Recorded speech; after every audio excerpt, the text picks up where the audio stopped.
ముందు కనబడే కొన్ని జీవులు ఉన్నాయి.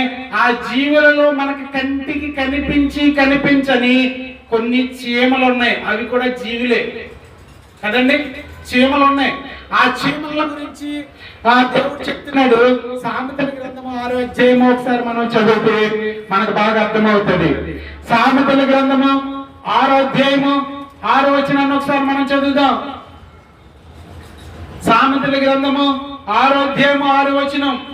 చీమలు ఎంత చిన్నవైనా సరే దేవుడు వాటిని కూడా పరలోకంలో నుండి చూసి వాటి నడకను, వాటి యొక్క పనితీరును గమనించి, ఇదిగో మనుషులారా మీరు చీమల దగ్గరికి వెళ్ళి చీమల గురించి ఆలోచించండి అని చెప్పి బైబిల్ గ్రంథంలో మనకు మాదిరిగా, అంటే మనము నేర్చుకోవలసిన ఒక పాఠంగా చీమలని ఉంచాడనమాట. చీమలు